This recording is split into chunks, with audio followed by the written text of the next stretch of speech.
The truth.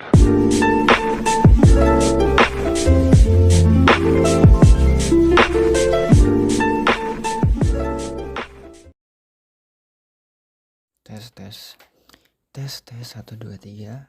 Oke, 3 2 1 mulai.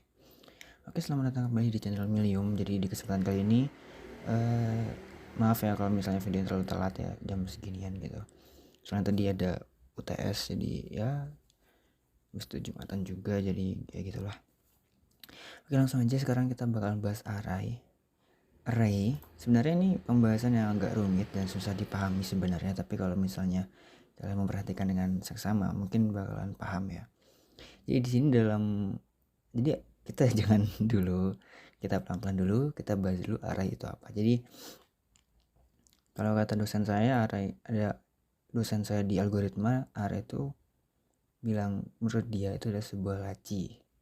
Tuh, jadi data-data di dalam array itu merupakan kayak barang-barang gitu loh yang diletakkan di dalam laci gitu. Terus kalau dosen saya yang satuan tuh bilangnya apa ya kemarin ya, lupa ya. Tapi intinya sederhananya gini deh. Jadi gini, kita punya array ini namanya array cuy. Jadi dalam mendeklarasikan array itu ada banyak cara. Di sini ada 3. Begini, dia tuh array itu selalu ciri khasnya tuh ada kurung siku kayak gini, kotak gitu. Jadi array itu bisa dipanggil atau bisa dibuat dengan cara seperti ini: integer, kurung siku, terus nama arraynya. Ya hampir mirip kayak bikin data biasa loh, kayak gini kan. Nah kayak gini kan, mirip kan? Cuman bedanya sini ada kurung siku gitu aja. Terus di sini tuh pakainya kurung kurawal untuk ngisi data. Ini dia data-datanya dan dipisahkan dengan koma cuy. Oke. Terus itu di bawahnya ini hampir sama. Tetap ada kurung siku. Di sini juga ada, cuman di sini tuh kayak sudah ditentukan gitu loh, kayak di sini kan disebutin saya mau bikin array tipe datanya integer namanya isi. Terus nanti di dalam array ini ada 5 data, menampung 5 data gitu. Oh iya, dan juga array itu dimulai dari angka 0 ya. Jadi dia tuh ngitungnya 0, 1, 2, 3, 4, 5. Nah, di sini karena 5 sebenarnya bisa nambah lagi sih di sini. Jadi ntar datanya tuh ada 6, cuman saya pakai 4 aja. Oke. Di sini jadi sederhananya array itu ibaratnya sebuah tempat untuk kita menampung banyak sekali data. Kayak di sini. Tapi ingat, datanya tuh harus satu tipe. Kayak di sini kan integer. Ya datanya integer, nggak boleh ada yang pakai koma, nggak boleh ada yang double atau float, itu nggak boleh.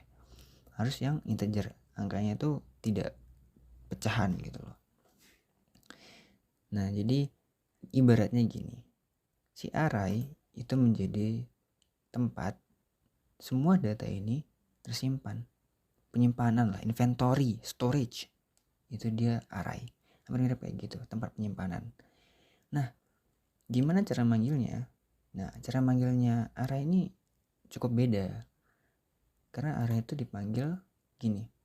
Kita lupakan yang ini ya, karena ini cuma tulisan biasa pelengkap aja. Yang kita perhatikan itu yang ini. Jadi dalam memanggil sebuah array, kita harus memanggil nama yang terlebih dahulu. Karena di sini nama arraynya itu data, kita panggil data. Kita pakai kurung siku tadi, karena ini array.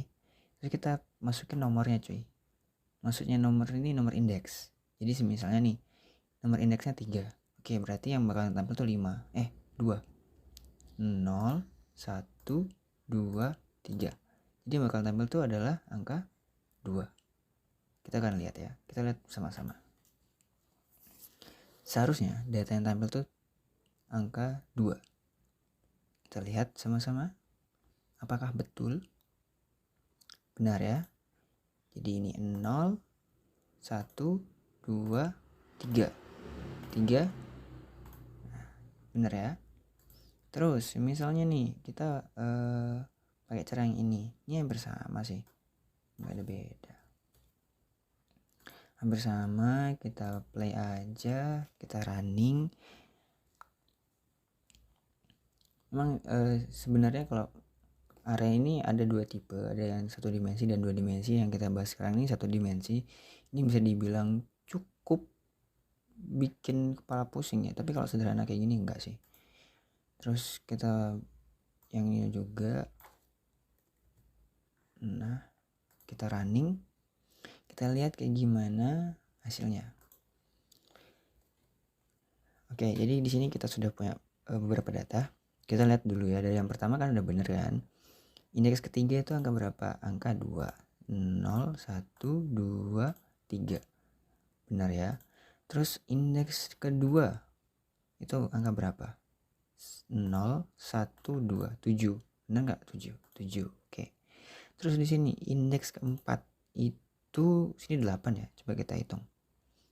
Ini benar sih, udah ada duluan di sini, jadi lebih gampang dilihat. Jadi ya udahlah.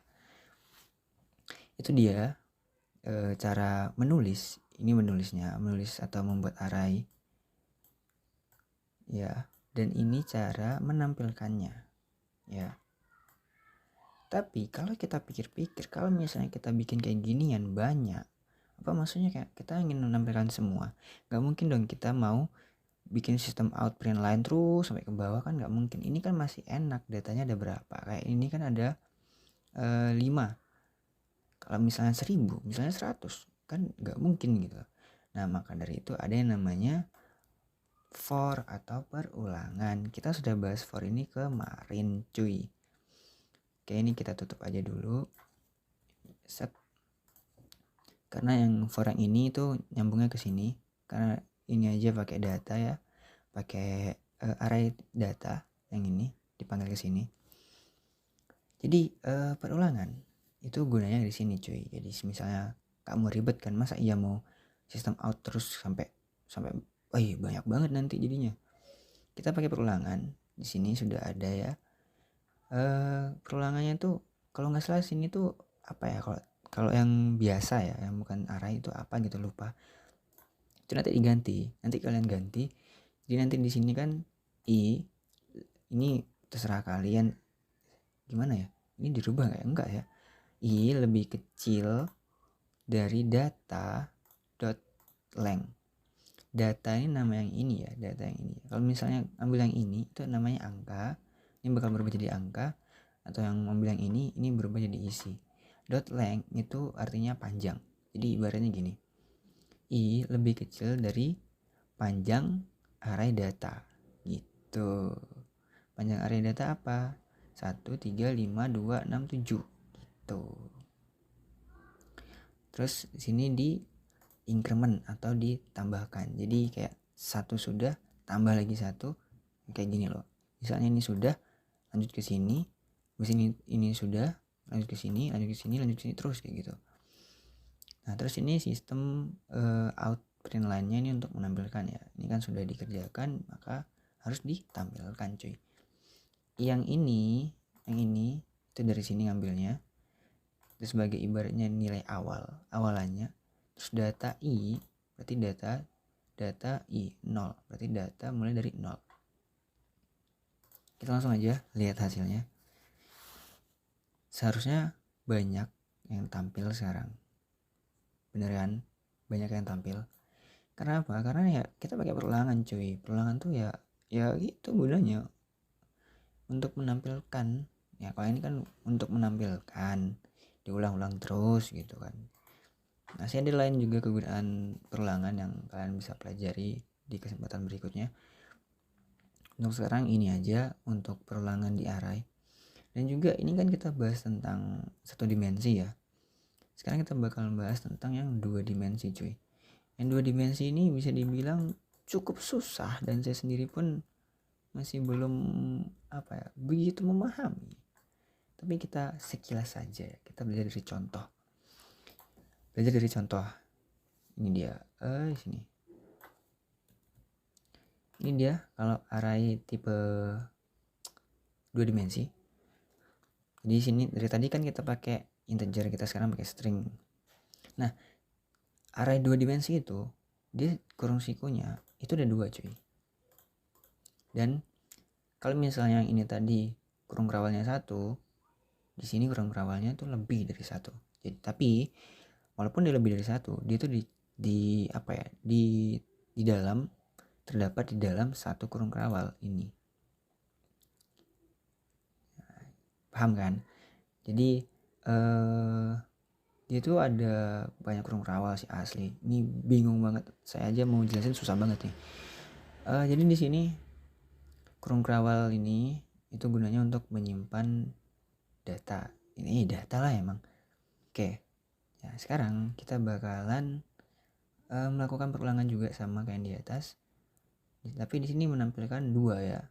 Yang nama yang ini sama nomor yang ini. Ya, ini emang agak rumit untuk dijelaskan dan rumit untuk dipahami memang kalau udah 2 dimensi. Tapi nggak apa-apa lah, ini jadi gambaran aja buat kita semua. Siapa tahu bakalan ketemu juga. Ya, ini dia hasilnya. Jadi yang pertama-tama dikerjain pasti bakal yang ini. Dan nanti dia tuh bakal minta buat nampilin yang ini, yang 0. Berarti ini yang 0. Terus indeks ke 0 tuh yang ini berarti. Terus indeks ke 1 tuh yang ini. Ya, terus saja sampai ke samping sana. Sampai ke Tia ini. Ya gimana ya? Ya gitulah pokoknya. Bisa nonton di channel yang lain aja mungkin kalau emang mau belajar tentang yang 2 dimensi. Karena saya tidak bisa menjelaskan. Baru kasih gambaran aja. Oke, kayaknya cukup sekian aja untuk video array kali ini. Semoga video ini bermanfaat dan kayaknya ini durasinya paling panjang sampai 11 menit. Tapi nggak apa-apa, semoga video ini bermanfaat untuk kalian biar kalian bisa belajar juga bareng-bareng sama saya. Sampai jumpa di video selanjutnya. Bye bye.